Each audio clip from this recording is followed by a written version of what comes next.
근데 우리는 어떻게 하죠? 네가 뭘 알아 이 자식아 뭐 이렇게 한다거나 시키는 거나 잘해 임마 이제 이렇게 하죠 우리가 보통. 그러면 이게 딱 그만큼 하게 되어진다.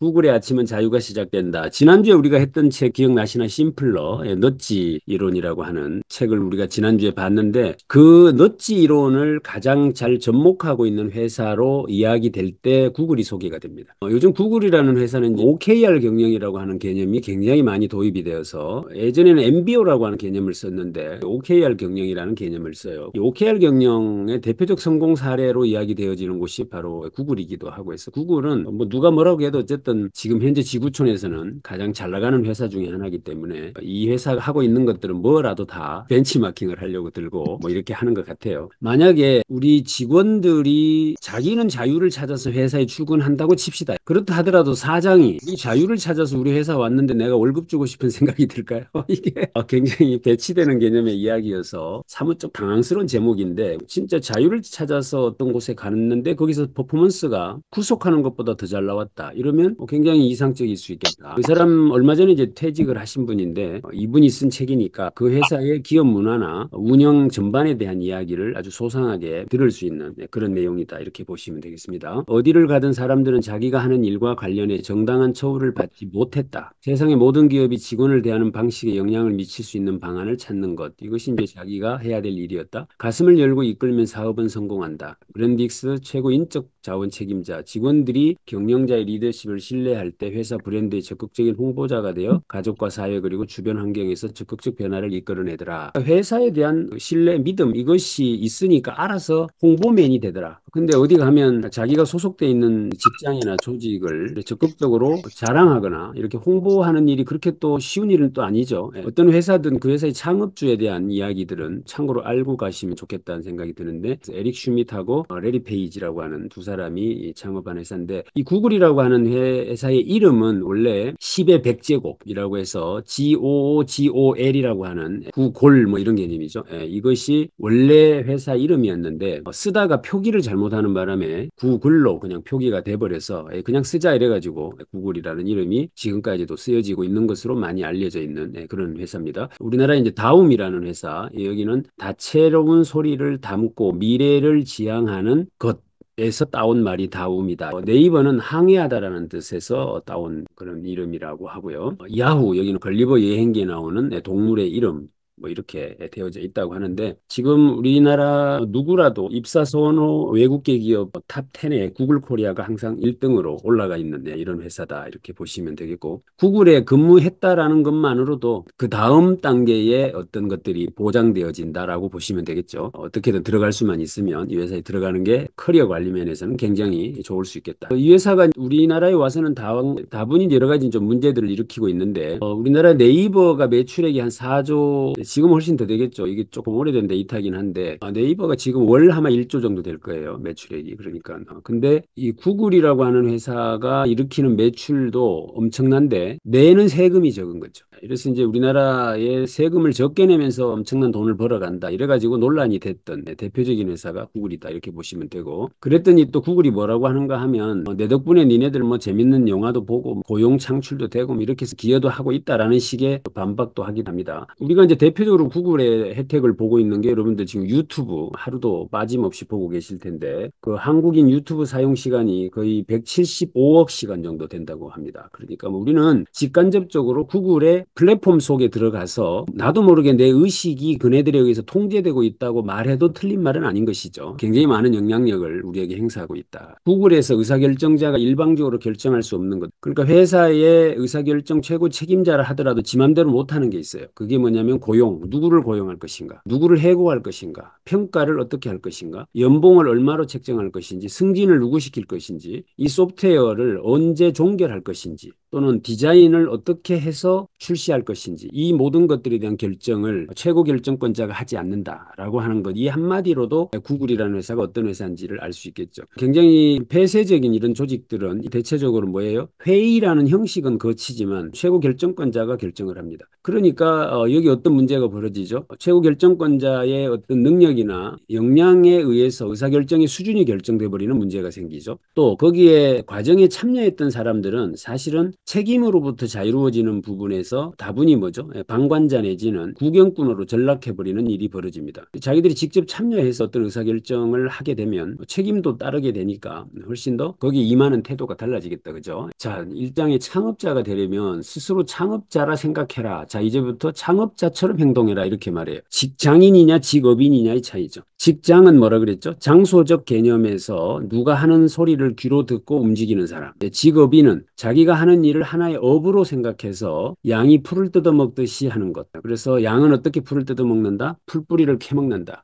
그러니까 뿌리까지 끝을 보는 이런 어떤 근성을 가진 사람들, 이제 창업자 이렇게 말을 해야 되죠. 구글이 직원을 같이 일하는 파트너처럼 대하는 모습을 볼 수 있다. 직원 개인에게 최대한의 자유를 부여한다. 이건 왜 그렇죠? 네가 창업자잖아. 네가 사장이잖아. 그러니까 자유를 주든 네 맘대로 해. 대신에 네 일이니까 성과는 내야 될 거 아니야. 이제 이런 개념으로 사람을 보고 있다. 위대한 문화를 세우려면이라고 돼 있는데 결국 사명, 투명성, 목소리 이것이 위대한 문화를 만드는데 세 가지 요소다라고 소개를 합니다. 그러니까 사명, 이 회사가 도대체 뭐 하려고 하는 회사냐라고 하는 것이 분명해야 된다. 그 이야기고. 그다음에 두 번째는 투명성, 모든 것을 다 공유해라. 보통 회사에 가면 이제 의사결정에 관련된 필요한 데이터 값을 임원들이나 보죠. 그리고 밑에 사람들은 그 데이터 값을 몰라요. 그럼 그걸 모르는 상태에서 의사결정에 참여를 해봐야 바보 비슷하게 되죠. 그래 놓고는 또 그 직원들한테 적극적으로 참여 안 한다고 달달 볶아요. 이런 일은 존재하지 않는다. 그러니까 모든 정보를 투명하게 공개를 다 해버려라. 이게 사실 말은 쉽지만 쉽지 않은 이야기예요. 회사의 경영 상황을 속속들이 말할 수 있겠느냐. 그죠? 이게 왜냐하면 못 믿어서 그런 것도 있고요. 또 몰라야 될 것도 있는 거죠. 그렇게 생각하는 순간 말을 못 하게 되고 말을 못 들은 그 사람은 아이디어라고 내봐야 거기서 거기에요. 그다음에 이제 목소리, 효율성을 직원들의 목소리를 담아내는 것이 중요하다. 또 IBM 같은 회사들은 선도적인 정보 기술을 발명하고 개발하고 제조하는 데서 선도적 역할을 추구하며 우리는 이런 앞서가는 기술을 고객들의 가치로 변환시킨다. 이게 IBM이 가지는 사명입니다. 사명. 그러니까 항상 무슨 말이 들어갑니까? 지금 선도적인이라는 말이 들어가죠. 맥도날드 고객이 우리 식품을 먹고 마시기에 편리한 방식과 공간을 만든다. 그러니까 맥도날드가 자기의 식품을 뭐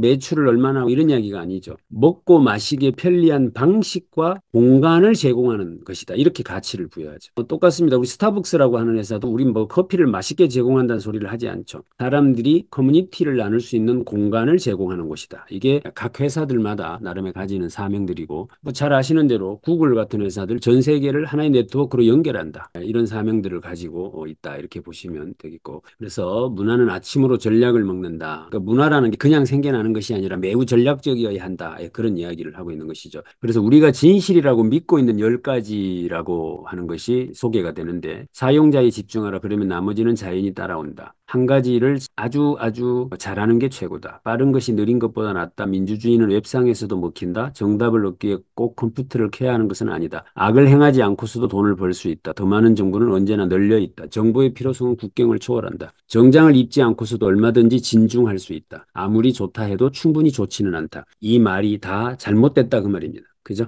나도 그런데 라고 생각되는 것들이 있으신가요? 그것들 한번 찾아서 보시면 좋겠어요. 그래서 저기 보면 정장을 입지 않고서도 얼마든지 진중할 수 있다. 개구라다 이런 말인데 이게 기본적으로 어떤 A라고 하는 것은 형식에 기반하죠. 이게 이제 공자가 아주 많이 했던 이야기이기도 합니다. 최소한의 A라고 하는 것들을 마음으로 갖출 수 있는 것이 아니라 약간 형식적인 것도 필요하다. 인재를 채용하려면 이 회사의 인재 채용에 대한 부분들이 아주 속속들이 소개가 잘 되어져 있습니다. 자원이 제한돼 있을 때 인적 자원에 배정된 예산을 교육 훈련보다는 채용에 우선적으로 투자해라. 뽑을 때 잘 뽑아라. 잘못 뽑아놓고 그건 뭐 교육시킨다고 되는 거 아니다 이 말이죠. 엘리트주의를 표방하고 있구나라는 것들을 이제 단적으로 알 수 있는 내용입니다. 예전에 제가 그 일본 사람이 쓴 책 중에 아주 지금도 인상 깊게 기억되고 있는 책 제목이 뭐냐면 삐걱거리는 기계에 기름칠하지 마라. 이게 저는 아직도 기억에 남아요. 기계가 이렇게 돌리다 보면 삐걱삐걱 소리가 나잖아요. 그거 어떻게 고쳐 써볼까 싶어서 막 기름칠도 하고 뭐 이렇게 해봐야 안 된다는 거예요. 삐걱거리는 기계에 기계에 기름칠할 시간에 새로 기계 사라 그 말인데 이 말이 사실은 이제 교육이라고 하는 분야에 종사하고 있는 사람들 입장에서는 아주 난감한 이야기가 될 수밖에 없습니다. 그죠? 또 한편에서는 안 되려면 안 된다 뭐 이런 맥락으로 이야기하고 있는 부분이기도 한데 틀림없는 사실인 것 같아요. 인재 채용에 오랜 시간을 들이고 의미 있는 특정한 부분에서 자기보다 더 나은 사람을 선택하며 해당 팀의 관리자가 자기 팀원을 채용하지 못하도록 해라. S사에서도 쓰고 있는 방식인데 임원은 절대 자기보다 우수한 사람을 채용하지 않는다. 그러니까 임원 보고 너보다 우수한 사람을 뽑아라고 아무리 이야기를 해봐야 기본적으로 해당 부서의 임원은 자기보다 똑똑한 놈을 뽑지 않으려고 한다 이 말이죠. 그러니 아예 그 부서에 있는 임원이 그 부서의 직원을 못 뽑게 해버려라. 이렇게 쓰는 방식이 아까 우리가 배웠던 넛지에 대한 이야기가 적용되죠. 채용에 시간을 많이 투자하면 교육 훈련 비용이 그만큼 적게 든다. 채용을 천천히 해라. 지원자들 가운데 오로지 10%만이 장차 최고의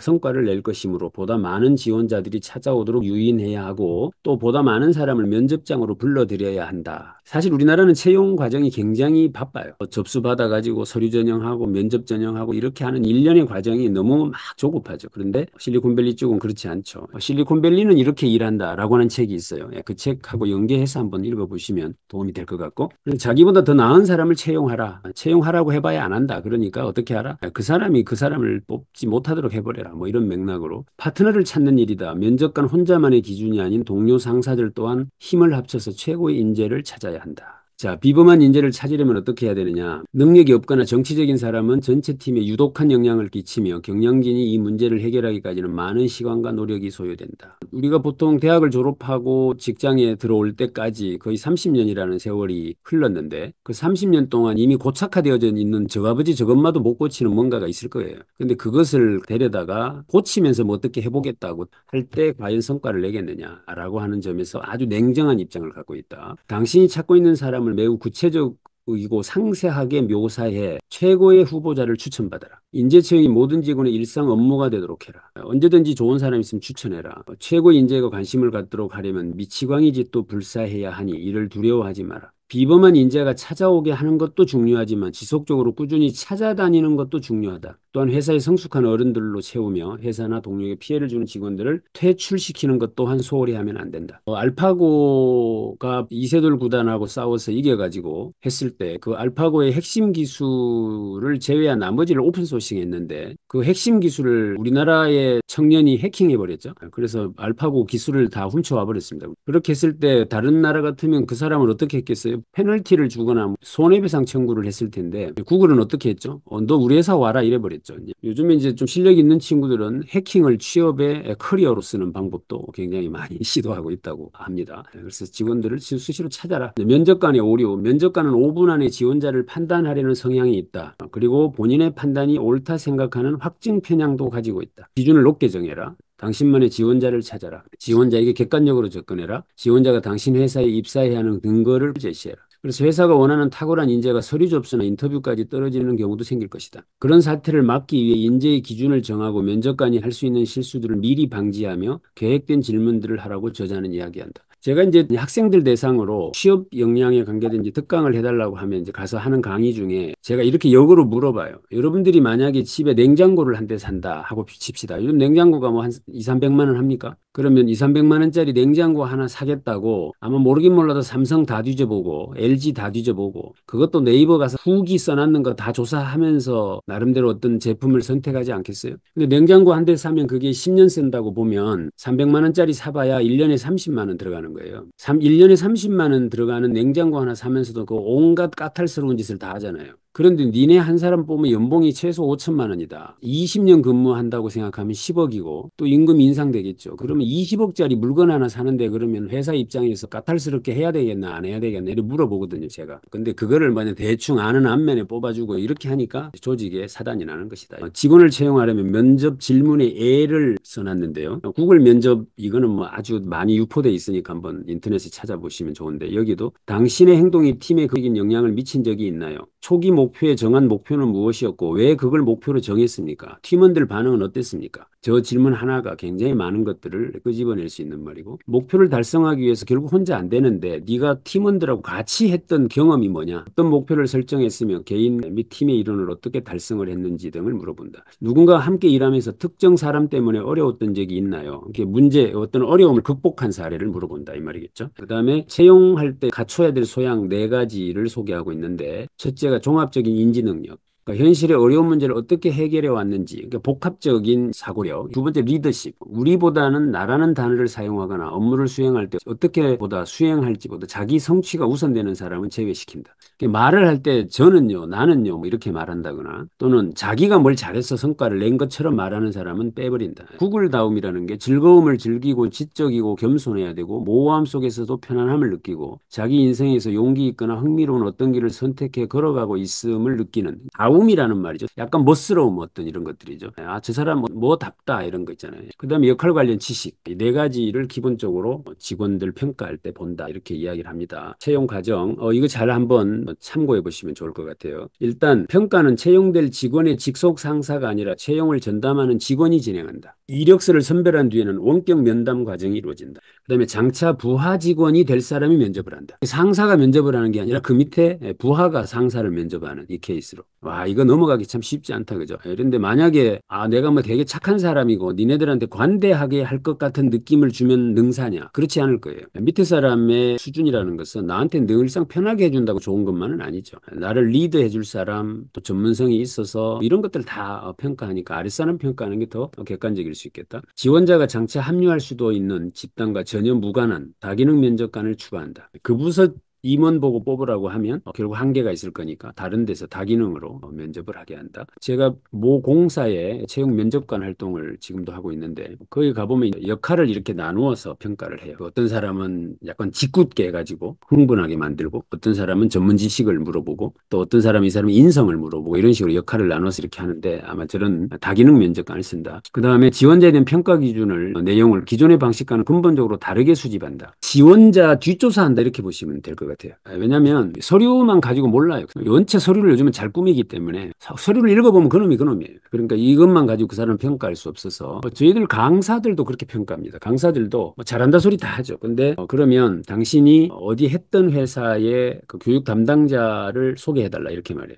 그러면 그 사람이 직접 전화를 합니다. 해가지고 어떠냐고 물어보고 이렇게 하는 것들이 아주 일반화되어 간다. 채용 여부를 결정할 때 직접적인 이해관계가 없는 사람에게 검토를 의뢰한다. 권리자가 권한을 이양하려면 만일 사람의 본질이 선하다고 믿는다면 직원들이 자유롭게 발언할 수 있도록 보장하라. 공들이 뽑은 인재가 능력을 발휘할 수 있도록 교육하는 관리자나 사수들은 그들이 능력을 100번 사용할 수 있도록 환경을 설정해줘야 된다. 직원들 어렵게 뽑아놓고 일을 잘하도록 하는 게 아니라 일을 못하도록 계속해서 이제 막 이렇게 하고 있죠. 그러니까 이게 굉장히 어폐가 있는 행동들을 의외로 한다. 저 위에 보면 지위나 직책을 나타내는 상징물을 다 없애버려라. 지금 이것 때문에 이제 전 우리나라의 회사들을 가보면 전부 다 뭐죠? 직급이 없어졌죠. 옛날에 뭐 사원, 주임, 대리, 과장, 차장 뭐 이렇게 있던 직책이 요즘은 거의 다 없어졌습니다. 없어지고 다 뭐죠? 선임, 책임, 뭐 프로 이런 걸로 다 바뀌었죠. 그래서 지위나 직책을 나타내는 거 다 없애버려요. 왜냐하면 그 직책이라는 말을 듣는 순간 머리가 고착화되거든요. 지금 우리나라 공직사회는 이 직책을 아직도 못 없애고 있죠. 왜냐하면 그네들에겐 그 직책 하나 가지는 게 인생의 목표이기 때문에 그렇습니다. 근데 공직사회에서 그 공무원에게 직책에 도달하도록 하는 게 우리 국가의 목적은 아니잖아요.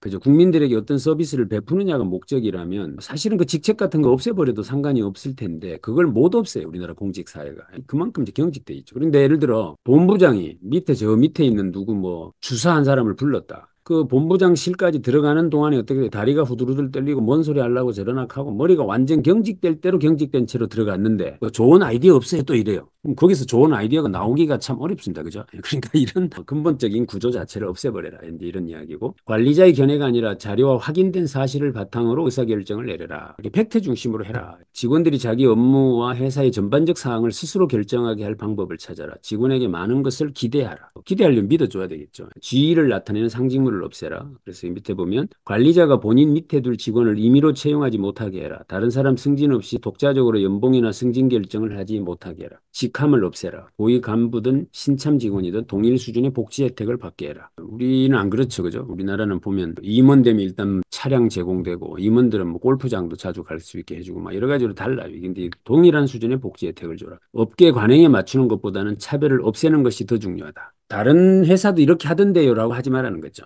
그것보다 있는 것 갖고라도 차별하지 마라. 자, 훌륭한 관리자를 양성도 해야 되잖아요. 크게 기대하면 크게 얻는다. 참 쉽지 않은 것 같아요. 왜냐하면 크게 기대하면 상대가 부담을 가질 것이라고 생각하죠. 그러니까 요즘에 이제 점차적으로 부모 자식 간에도 기대를 가급적 하는 모습을 노출시키지 않으려고 하는 경향이 다분히 있습니다. 이제 과연 이게 옳으냐라는 부분에서 본다면 우리 조직사회 전체의 하향 평준화를 가져올 수 있을 거라는 생각은 들어요. 옛날에는 우리 부모님들이 어쨌든 자식에 대한 기대값 하나는 맥시마이즈로 가져갔죠. 그죠? 그런데 요즘엔 혹시 자식 부담돼가지고 힘들어할까 봐 그 기대값을 아예 내려버리는 이런 문제들이 과연 어느 수준에서 적절하게 가져갈 것이냐. 이제 이게 늘 고민이긴 한데 회사에서는 크게 기대하면 크게 얻는다. 근데 우리는 어떻게 하죠? 네가 뭘 알아 이 자식아 문제 이렇게 한다거나 시키는 거나 잘해 임마 이제 이렇게 하죠 우리가 보통. 그러면 이게 딱 그만큼 하게 되어진다. 훌륭한 관리자를 양성할 때 직원에게 권한을 넘기고 지나칠 정도로 시시콜콜한 간섭은 하지 않는다. 직원의 성공과 개인 복지에 관심을 가진다. 매우 생산적이며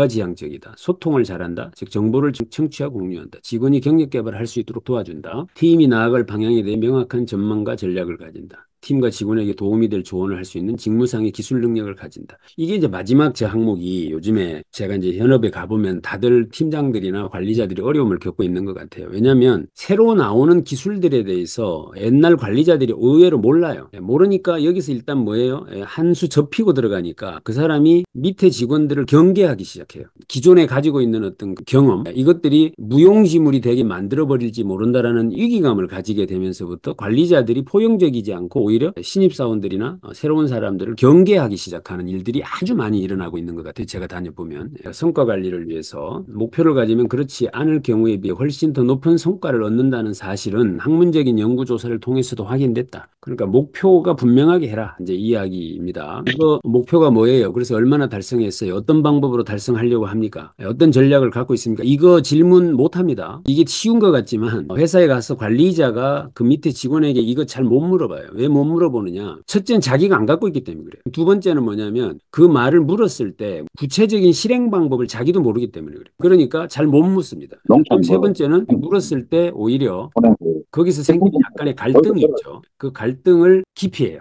생기는 갈등을 힘들어한다고. 그러니까 예를 들면 누구씨, 누구 책임님 이번 달 목표가 뭐예요? 그 목표는 왜 설정했어요? 그래서 어떻게 달성하려고 하는 방법을 이야기해 보세요. 이렇게 질문하는 게 그렇게 쉬운 이야기가 아니더라. 그리고 목표를 정확하게 설정하고 그다음에 동료 평가를 수집해라. 보정 과정을 마련해라. 보정 과정. 그리고 보상 관련 대화와 성장을 위한 역량 개발 대화를 분리해라. 여기에 방점을 저는 이번 책을 읽으면서 저 네 번째 문장 저것이 굉장히 중요하구나 이 생각이 들었어요. 그러니까 우리는 목표 달성과 보상을 연계시켜서 말을 해요. 그러니까 요만큼 목표를 달성하면 보상도 이만큼 해줄게라는 식으로 이야기를 하죠. 근데 여기는 그건 그거고 이건 이거라는 거예요. 그러니까 그거를 같이 연결시키지 마라. 왜 그렇게 되는가를 제가 한번 곱씹어 봤더니 목표와 보상을 연계시켜 버리는 순간 보상에 대한 임팩트가 떨어져요. 이 사람이 이걸 당연하다고 생각해 버리는 거죠. 내가 그걸 달성했으니 네가 주기로 한 거니까 이건 당연한 거자라고 해서 이 사람에게 권리가 돼 버려요. 그럼 네가 쓸 수 있는 중요한 무기인데 할종에 이것을 왜 헐값으로 넘기느냐 이런 맥락으로 저는 이해를 했는데 일명 우리가 이제 너 뭐 이거 하면 이거 해줄게 이게 이제 우리가 아주 일반적으로 쓰는 보통 옛날에 이걸 성과 리더십이라고 불렀는데 이런 것들을 분리해서 해라 이제 이렇게 이야기를 하고 있습니다. 어떠한 성과도 만들어내지 못한다면 실패를 통해 회사가 배울 점도 찾지 못한다면 과연 그 직원은 우리 회사에 필요한 존재일까라는 생각을 많이 하게 된다. 성과를 내는 직원들에게 성과만큼의 보상을 정확하게 줄 수 있다면 공정한 회사에 대한 직원들의 신뢰도는 높아질 것이다. 구글은 성과를 관리, 측정, 보상하기 위하여 어떤 직원의 등급이 다른 직원의 등급보다 종이 한 장 차이로 높다면 딱 그만큼 더 봉급을 받을 수 있도록 하는 공식을 개발했다. 그러니까 성과 보상 체계에 대한 시스템이 아주 디테일하고 구체적이다 이 말이죠. 그러니까 종이 한 장만큼 더 잘하면 급여도 종이 한 장만큼 더 준다는 거예요.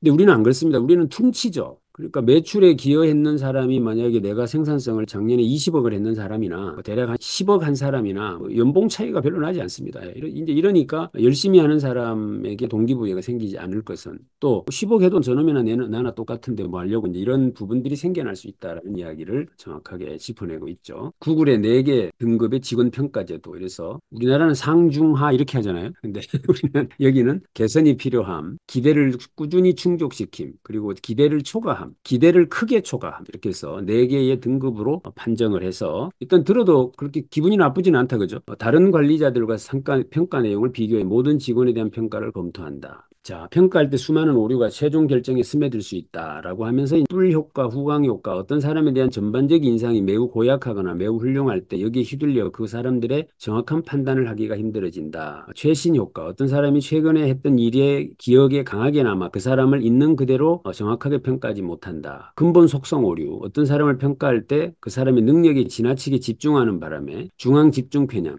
이거 그냥 전체적으로 하나로 묶어서 우리가 말할 때 폭포 효과라고. 지난번에 뭐 성과를 낸 사람은 이번에도 잘할 거라고 생각해버리는 경향이 있죠. 이런 등의 오류를 범하지 마라 이 이야기를 합니다. 왜 우수한 집단일수록 어리석은 판단을 하는가? 이 책도 있어요. 책 제목이. 이게 우수한 집단일수록 멍청한 판단을 해요. 이게 왜 일어나는가를 이제 조사를 해봤는 것이 이제 요 내용들인데 있는 것 같죠, 여러분들도? 부하 직원이 성장하길 바란다면 평가와 연봉 인상이나 성과급 지급을 절대 동시간대에 대화해서는 안 된다. 두 개의 꼬리를 관리하려면 이라고 하는 건데 도움이 필요한 사람을 도와줘라. 정규분포표라 그러는데 제일 상단에 있는 사람이 있고 하단에 꼬리에 있는 사람이 있을 거 아니에요. 나머지 이제 평균값에 있는 사람들이죠. 그러면 사실 도움이 필요한 건 저 꼴찌에 있는 사람들이에요. 그런데 잘하고 있는 사람들도 데려다가 교육받으라 그러고 막 뭐 이렇게 하면서 막 귀찮게 하는 경향이 다분히 있을 수 있죠. 그래서 도움이 필요한 사람을 도와줘라. 이런 이야기고 제가 교육을 가보면 이렇죠. 잘하는 사람, 못하는 사람, 중간 사람 다 섞어놓고 강의를 하라고 그래요. 그렇게 하면 어떻게 되는가 하면 어쩔 수 없이 중간에 맞추게 돼요. 그러면 최고는 그게 미흡하다고 생각하고 꼴찌는 그걸 못 따라가요. 이런 형태의 교육들이 기업에서 아주 비일비재하게 일어납니다. 그죠? 그러니까 차라리 이 하위권에 있는 사람들을 따로 모아놓고 이 사람들에게 필요한 교육을 해줘야 되고 그리고 잘하는 사람은 더 잘하도록 하는 교육을 시켜주고 이래야 되는데 우리는 이제 교육이라는 틀에다 집어넣고 그냥 다 집어넣죠. 최고의 성과를 올리는 직원을 철저히 관찰하라. 설문조사나 점검표를 활용해 숨겨진 진실을 발견하고 사람들이 개선의 길로 나가도록 유도하라. 자기가 받은 평가를 사람들에게 공개하고 거기에 입각해 행동함으로써 개인적 차원의 모범 사례를 선정하라. 어느 집단에 가든 뛰어나게 업무를 수행하는 사람이 있고 일처리가 느린 사람이 있기 마련인데 구글은 가장 큰 기회는 이 두 개의 꼬리에 있다고 본다. 보통 사람들은 이래도 보통 저래도 보통이니까 집중해야 될 지점이 꼬리와 제일 앞에 이 꼬리 부분에 집중해야 된다. 이 이야기를 합니다. 지금 밑에 대부분의 가입 조직이 놓치는 중요한 진리가 있다. 못하는 놈은 기회가 그 속에 있을 것이고 잘하는 사람은 성과가 그 속에 있다. 여기에 집중해야 된다 이 말이고 개발하는가 처벌하는가 이걸 묻습니다. 그러니까 누군가를 욕하거나 처벌할 때 니는 그 사람을 개발시켜 주려고 해봤느냐 이거죠. 아니면 네 스스로 노력하라고만 윽박지른 뒤에 못한다고 처벌하려고만 드는 건 아니냐 이걸 묻고 있는 겁니다. 그래서 성과가 낮은 직원을 찾아 도움을 줘라. 일을 제대로 하지 않으려면 나가라는 식의 강압적이고 일방적 대화가 아니라 그 사람의 역량을 개발하도록 돕는 방법을 찾아야 한다. 그런 성과가 높은 직원이 성과가 낮은 직원을 교육하라고 말한다. 또한 관리 성과를 증진시키기 위하여 하향식보다 상향식 평가 설문조사가 좋다. 직원들을 관리할 때는 크게 세 그룹으로 나눠서 관리하는 것이 좋겠다. 회사 안에 학습 체계를 구축하려면 어떻게 해야 되느냐? 신중한 훈련 체계를 도입해라. 반드시 익혀야 할 교훈을 쉽게 소화할 수 있는 작은 부분을 쪼개고 명확하고도 즉각적인 평가 속에 이를 반복 실천하라. 최고의 직원이 다른 직원을 가르치게 해라. 구글은 직원들 중에 최고의 강사가 있다고 이들에게 날개를 달아줘라. 고객과의 만남이 끝나면 그때마다 즉각 평가가 이루어졌고 다음번에는 무엇을 계속 밀고 나가고 무엇을 바꿀 것인가 하는 계획도 즉각 세워졌다. 무언가를 배우는 가장 좋은 방법은 그것을 가르치는 것이다. 제가 이제 우리 주말 독서 경영 아카데미도 자료들을 제가 보여드리는 이유의 가장 핵심은 이것을 가지고 다른 사람에게 전달하라고 하는 것이 가장 큰 목적인 것이죠. 그러니까 가급적이면 하루에 한두 명이라도 만나서 오늘 우리가 이런 책을 했다라고 자랑도 좀 하시고 그 내용을 누군가에게 전달하는 과정들을 거치시는 것이 좋고 그래서 그 사람이 관심을 가지면 또 우리 이 프로그램에 참여하게 하고 이렇게 하는 일련의 선순환이 되면 좋겠다. 결국 공자도 알지자 지혜 단계를 구분을 할 때 최고 상위에 있는 단계가 뭐죠? 그게 가르쳐받는 겁니다. 가르쳐받는 거야. 제일 밑에는 내가 무엇을 모르는지를 모른다. 무엇을 모르는지를 알게 되었다. 무엇인가를 배웠다. 그것을 실천했다. 그리고 그것으로 성과를 내봤다. 그리고 그것으로 가르쳐봤다까지가 이게 이제 배움의 단계라고 이야기하는 것인데 가장 좋은 방법은 가르치는 것이다. 멱함수 법칙이라고 만일 직원 가운데 어떤 사람이 평균적인 직원 10사람 몫을 한다면 당신은 그 사람에게 공정하지 않게 봉급을 주어야만 한다. 그렇지 않으면 그들에게는 그만둬야 할 이유를 제공하는 것이나 다름없다. 동시에 보상할 때는 그저 현금으로 간편하게 해결하려 하지 말고 특별한 경험을 할 수 있게 해줘라. 그 그래프를 제가 일부러 띄워놨는데 보면 어때 손실의 값이 계속해서 줄어들고 있죠. 성과의 멱함수 법칙을 반영해 연봉 지급의 변동폭을 매우 넓게 설정하라. 성취를 축하하지 성취의 대가인 보상을 축하하지 마라. 이것도 아주 방점을 찍어야 될 부분입니다. 칭찬과 사랑이 쉽게 퍼지도록 하라. 사려 깊은 실패라면 거기에도 보상을 해줘라. 같은 일을 하는 직원에게 같은 보상을 주어야 하는 게 적절한 것일까? 보상을 준다면 어떤 것으로 주는 것이 적절할까? 현금, 기억에 남을 만한 경험, 의미를 부여할 수 있는 시계나 가방. 여기에 남자는 훈장을 받기 위해 목숨을 걸고 심지어 자기 목숨을 기꺼이 버리기도 한다는 사실을 깨달았다. 이게 나폴레옹이 한 말인데 남자들 인정 욕구에 대한 이야기를 하고 있습니다. 피드백은 훈장과 같다고 생각한다. 칭찬하고 인정하라. 단순하고 공개적인 칭찬과 인정은 가장 효과적이지만 가장 적게 활용되는 도구들 중 하나다. 그죠. 회사에서 사실 이해관계가 얽히지 않고 경쟁관계도 아니기 때문에 그런데 조직이라는 곳에 가보면 인정하기 참 쉽지 않습니다. 그죠. 최고의 직원이라고 해도 한 번은 실패를 하기 마련이다. 중요한 것은 이 실패에 어떻게 대응하느냐다. 그 실리콘밸리는 어떻게 일하는가라는 책에 보면 이력서에 실패 사례를 쭉 적어갖고 가면 연봉이 올라가요.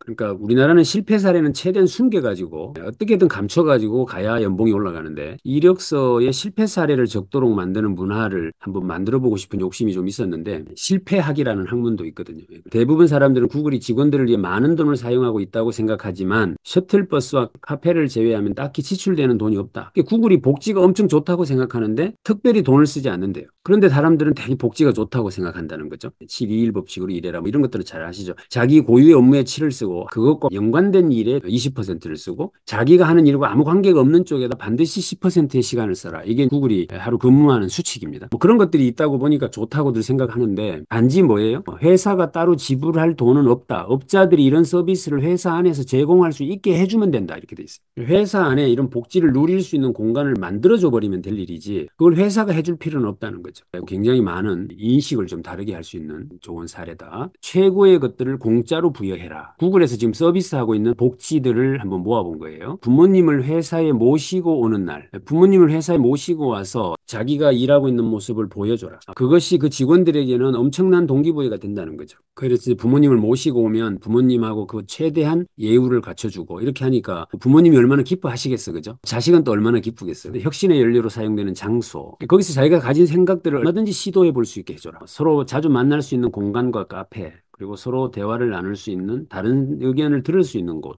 복리후생제도, 미기득 주식을 지급해라. 10년간 봉급의 절반을 지급한다. 자녀 한 명당 매달 1,000불씩 24살까지 학비를 지원한다. 출산휴가 정책으로 5개월 출산휴가 정책을 쓰고 처음 몇 주간 음식 배달 비용도 지급을 하고 아주 섬세하고 디테일한 이런 복지들을 쓰고 있구나라는 것들을 우리가 볼 수 있는 것 같습니다. 자, 우리는 스스로 생각하는 것보다 훨씬 덜 일관적이고 덜 객관적이며 덜 공정하고 우리가 도대체 어디로 나아가고 있는지 덜 인식한다는 점이다. 바로 이런 이유로 조직은 사람들이 보다 나은 의사결정을 내리도록 도울 수 있어야 한다. 부드럽게 유도하라. 억지로 떠밀어서 안 된다. 당신의 두 눈은 전체 시야의 0.1%에 해당하는 열쇠 구멍만한 동그라미 안에 있는 대상만 정확하게 파악할 수 있다. 당신의 시야 가운데 99.9%는 쓰레기다. 하는 이야기를 넛지 이야기가 나오는데 넛지는 선택에 영향을 주는 것이지 선택을 지시하는 게 아니다. 직원들이 조금 더 현명하게 일할 수 있게 관리자에게 신입 직원을 교육하기 전날 관리자가 지켜야 할 5가지 행동 지침을 담은 이메일을 보낸다. 역할과 책임에 대해서 신입 직원에게 동료 짝꿍을 붙여줘라. 신입 직원이 인맥을 구축하도록 해줘라. 6개월 동안 한 번씩 양식화된 점검표로 점검을 해라. 회적인 대화를 권장하라. 예를 들어 회사 채용 전에 뭐 서류를 뭐 내세요, 뭐 건강검진을 받으세요 이러면 칼같이 하잖아요. 어떻게든 합격하려고. 이제 회사 학위 딱 되고 나면 그때 이제 와가지고 관리자가 어떤 지침 뭐 어떻게 해야 된다 이런 이야기를 이제 신입사원 교육 때 이렇게 한단 말이죠. 그런 이야기를 미리 해라 미리 이야기를 하는데 굉장히 별거 아닌데도 큰 차이가 있구나 이 생각이 좀 저는 들었는데 이건 제가 재미로 한번 찾아봤는 건데 나중에 카톡방에 올려드릴 테니까 한번 풀어보세요. 그 몇 명의 죄수가 있는데 내일 아침 아래 조건으로 게임을 해야 된다. 죄수들은 게임에 앞서서 어떻게 행동해야 할지 서로 상의할 수 있다. 어떻게 해야 가장 많은 죄수가 살아남을 수 있을까? 그리고 몇 명이나 생존을 보장받을 수 있을까? 자기가 쓴 모자 색깔을 알아맞혀야 돼. 안 그러면 죽어요. 이것을 맞추는 게임을 시험 문제로 낸다 그러죠. 구글에서 신입 직원에게 알리는 행동 방침이라고 해서 알려주는 내용이 질문하라. 상사인 당신의 관리자와 정기적으로 1대1 대화를 해라. 당신이 속한 팀을 속속들이 알아봐라. 적극적으로 피드백을 이끌어내라. 그냥 기다리지 마라. 도전을 받아들여라. 이것들을 행동 방침으로 미리 알려준다고 합니다. 실수에 대처하는 법. 자기 실수를 인정하고 이를 객관적으로 투명하게 직시해라. 그래서 모든 분에서 상담자를 찾고 잘못된 것은 무엇이든 수정하라. 실수에서 교훈을 찾아내고 이것을 가르쳐라. 자, 이제 마지막입니다. 당장 내일부터 할 수 있는 일 10가지를 소개하고 있는데요. 첫째, 일에 의미를 부여하라. 이거는 이제 지금 우리에게 주는 메시지예요. 지금부터라도 네가 실천할 수 있는 일들이다라고 하는 건데요. 일에 의미를 부여해라. 그리고 사람을 믿어라. 자기보다 더 나은 사람을 채용하라. 우리가 이 주말 독서경영 아카데미를 6시 40분에 일어나서 아침에 그래도 책이라는 이야기를 듣고 있는 사람이 대구 시민 250만 명 중에 몇 명이나 되겠어요? 다 지금 잠을 자고 있겠죠. 그러면 그 정도의 의식 수준을 가진 사람이 이곳에 지금 접속돼 있다라고 생각을 하는 거죠. 그죠? 그러니까 나보다 나은 사람을 만나야 되지. 지금도 이불 속에서 잠자고 있는 사람을 만나가 될 일은 아니잖아요. 지금 바쁜데. 그래서 자기보다 나은 사람을 채용하라. 이 말이 같은 말이에요. 역량 개발과 성과 관리를 혼동하지 마라. 최고의 직원과 최악의 직원에게 집중하라. 인색하면서도 동시에 관대하라. 불공정하게 보상하라. 이거 능력주의, 넛지, 슬쩍 옆구리를 찔러라. 점점 커지는 기대를 관리하라. 즐겨라. 그런 다음 일본으로 다시 돌아가 다시 시작해라. 이렇게 10가지를 소개하는 것으로 이 책은 마무리를 하고 있습니다. 지금 현재 가장 잘 나가는 회사, 구글이라는 회사가 어떻게 지금 기업을 운영하고 있는지 같이 살펴볼 수 있었습니다.